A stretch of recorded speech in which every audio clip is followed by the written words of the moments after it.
which should have been a peaceful protest. It has basically been co-opted by professional outside agitators. We were extremely cautious about releasing our intel information because our goal was to ensure the safety of our students, the faculty, and without any destruction of property. And we are here today to update New Yorkers about the ongoing situation at Columbia University and our plans to protect students, our staff, and the public. And we were well aware, based on a series of observations, that what should have been a peaceful protest that is part of the constitutional rights of Americans has clearly been co-opted. A right which this administration supports and defends, to voice your concern.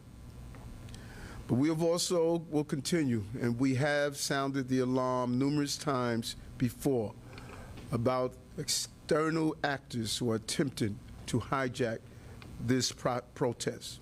Tonight, we're here to show you some example of these external actors who have no affiliation with Columbia University, as well as some of our other educational facilities. And they are actively creating serious public safety issues at these protests. Maybe some of the students involved don't understand what they are involved in. We urge those and everyone else violating Columbia's order to leave the area and leave the area now. And if you are a parent or guardian of a student, please call your child and urge them to leave the area before the situation escalates in any way. This is for their own safety and for the safety of others. These external actors are obviously not students, and their presence on campus is a violation of Columbia's clearly stated policy.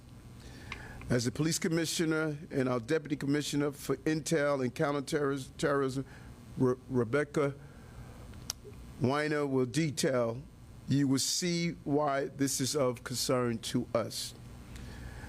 This group and the individuals one that we're going to show is an outside agitator with a history of escalating situation and trying to create chaos. It is our belief they are now actively co-opting what should be a peaceful gathering.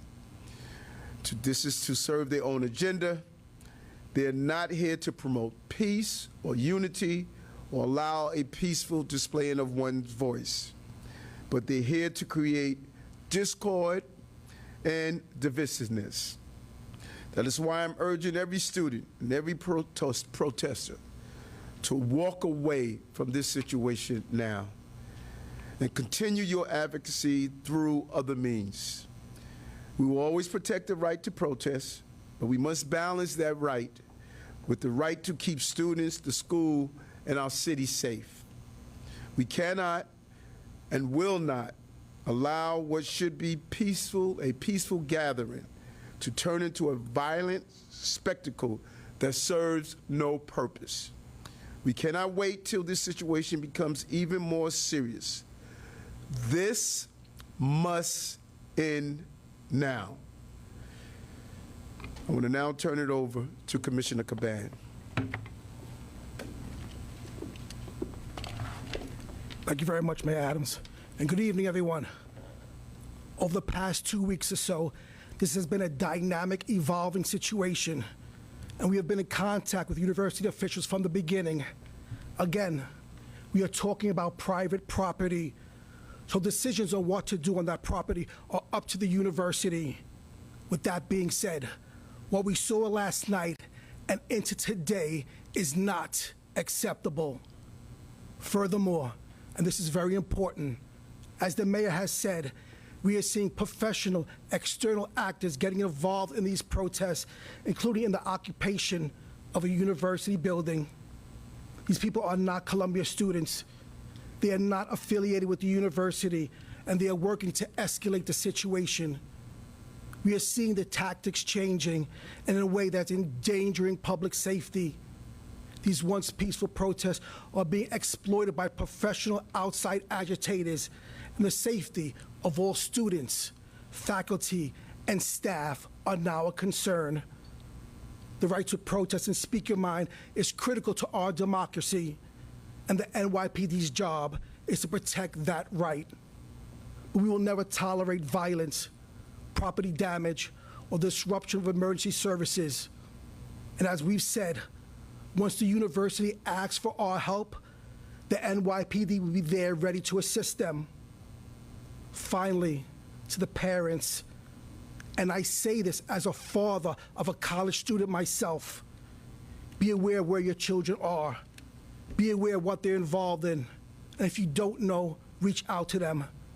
The university and the NYPD are taking the situation seriously. You should be taking this situation seriously too. Thank you. Good evening, everybody. So as the mayor and the police commissioner have just been outlining, we've observed, and you all have as well, a really concerning escalation of activity associated with campus protests broadly, and in particular with Columbia University over the past 24 hours. And this escalation presents a real threat to public safety. So I want to make 2 points. One is to reiterate what the mayor and the police commissioner have mentioned, that these protests have been and are being influenced by external actors who are unaffiliated with universities, some of whom have been known to our department and others for many years for their dangerous, disruptive, and at times criminal activity associated with protests for years. So this is not about what's happening overseas. It's not about the last 7 months. It's about a very different commitment to, at times, violent protest activity as an occupation. A number of university partners have reported to us in New York and also across the country that significant portions of their protester populations are unaffiliated with their schools. They haven't got a right to be on campus, and this violates university policies. And most importantly, it presents dangers to students and to the whole university communities where it's happening. And second, we see an escalation in tactics. And when we see what we saw last night, I'm going to show you a few examples, and they exemplify some of the behavior that we're seeing in a much more holistic way. We think these tactics are a result of guidance that's being given to students from some of these external actors. So we see individuals in black bloc attire, scaling buildings, breaking into windows, barricades being made out of furniture or being dragged from the lawn into Hamilton Hall, cameras that have been destroyed, and there's only one reason to destroy a camera. It's certainly not something anyone is taught to do in school. De-arresting tactics being encouraged, property destruction, signs being fortified into shields, reports of physical altercations between individuals, and other forms of intimidation. This has gone to the next level, and we have real cause for concern. And I want to point out that this is an escalation that, while it began last night at Columbia, we do expect it to continue beyond one building on one campus, but to other protests, to other universities, potentially to other cities. We are in constant dialogue with Columbia University officials as well as other partners, and we are, as always, fully prepared to respond. So we want to reiterate that our priority is and always will be public safety for all. And I'm going to show you what is a 2-minute video clip. And again, some of this may be a little bit hard to interpret, But it shows us, who've been looking at this stuff for quite some time, two things. One is the presence of some external folks who are not affiliated with school, and the second is the evolution and the change in tactics that we witnessed last night. So if we could go ahead and play the video. There's a little bit of sound, which I'll try to narrate over.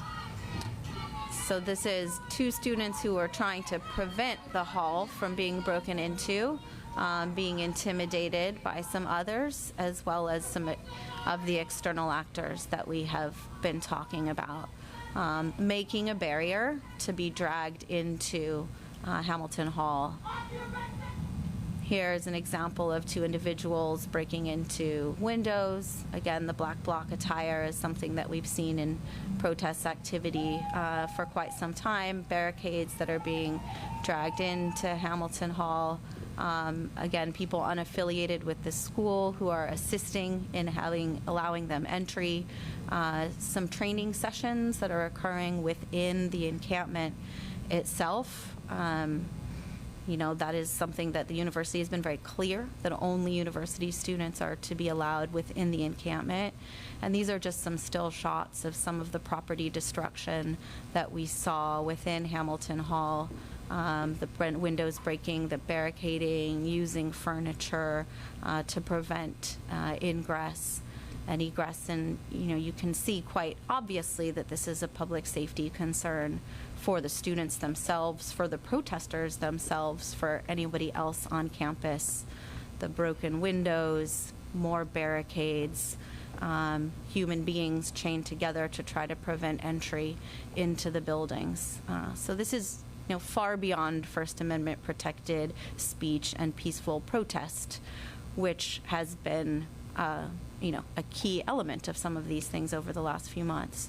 A lot of people involved. Some of them are known to us, and others are reported by university officials to be unaffiliated with campus. So that is why we are urging people to take this opportunity to leave Hamilton Hall, and just to reiterate that we are here to make things and keep things safe for our city. So thank you.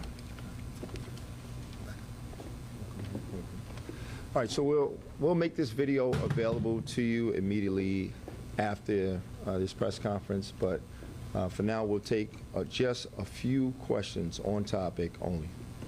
Miles? If the NYPD were to go to Columbia, so what charges would the students face, and does this message to leave Columbia now have a time schedule attached to it? You know, so we are in ongoing dialogue with officials, and of course stand ready to come in if we are invited in. And of course, some of this activity, we would need to review the specific facts to see what charges might be appropriate. But in particular, for folks who are unaffiliated with the university, you know, it certainly looks to be like a trespass situation, and depending on their involvement, and the video will help us understand the full suite of their activity, there may be charges associated with the property destruction and the vandalism as well. And Commissioner Dorsey's been in touch with legal, so let him All right. Good evening. For the individuals that are inside of Hamilton Hall, they will be charged with burglary in the third degree, criminal mischief, and trespassing. For the individuals that are in the encampments outside, they will be charged with trespassing and disorderly conduct. Who else? Bahar? Yeah, could you tell us a little bit more about these people that you're describing, what they've been involved in the past, and also what strategies are you and the school using to identify, connect these people who are often covering their faces with the people who stayed known for years, cameras or other technology, just a more comprehensive picture. This is something we've heard like during the work too, of how we know who these people are and what their histories are. So in some cases, it's just through sheer force of being present at these protests over years, whether it was Occupy Wall Street, the Autonomous Zone in 2020, other protests around the country, Stop Cop City in Atlanta. So individuals who are familiar. And in other cases, we rely on partner reporting to say this is individuals that are known to us. So this is a collaborative effort. But as most of our work is, it involves our officers who do this better than anyone, who have been doing it repeatedly over many months and in some cases over many years. Mark Morales? Hi. I had two questions. One was, could you walk us through some of these conversations that are going on with university officials? How often are you talking to them, and when you talk to them about this, what are they actually saying to you? I imagine that this has been communicated. The other question I had is, as far as the people, these professional agitators that you're saying, how many of them, if you had to put a number on it, are in Hamilton right now? How many of them are in that encampment? How many of them are in it as a whole? All right, so Mark, I have the Police Commissioner address the first part of your question, then I'll have Commissioner Weiner address the second. Thank you, Mark. Just want to reiterate that we're in constant dialogue with the officials of Columbia University. So right now, there is no timetable. We have no letters from them. We are here ready to assist them whenever they need our help. But when you've shown them this, have they said anything to that? Right now, so just constant dialogue. Right now, they're in contact, or they're in constant dialogue with the students themselves, trying to alleviate the situation. We are here ready to assist them whenever they're ready to ask for our help. Hold on, Carlos. Let Commissioner Weiner address the second part of how many, the ratios that Columbia is saying they see. You know, our visibility into what's going on is limited, right, by the fact that we're not physically present within the campus, and so it's hard to answer your question with any degree of specificity. So we know the ones we know, but we can't have a full accounting for what's going on, and, you know, the fact of cameras being disabled further complicates our ability to assess the public safety risks in real time. And at least how many of the ones you know, or how many? Mark, the Commissioner's been pretty thorough with that one, all right? All right, final question, Kelly, New York 1. I have two questions. I know you talked about the timeline, but Columbia has a commencement ceremony coming up on the 15th. Has the university president said that they want that done before that date or on that date? And then I just wanted to ask, those outside agitators at Hamilton Hall, is the NYPD going to deal with them differently than they would the other ones at the encampment? All right, I'll let Commissioner Daughtry answer the second part of your question. I think what the Commissioner just said applies to the first part, is that we're in constant contact, but right now we have not received any communication from the university that they want us to take action on that campus.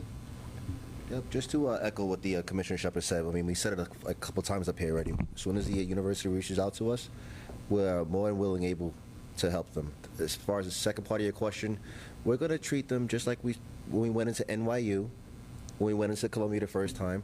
There was no incidents. Our officers went in there and performed admirably as they were under attack by bottles, chairs, tables. So we expect that.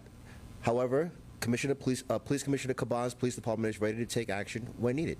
Thank you. Yeah.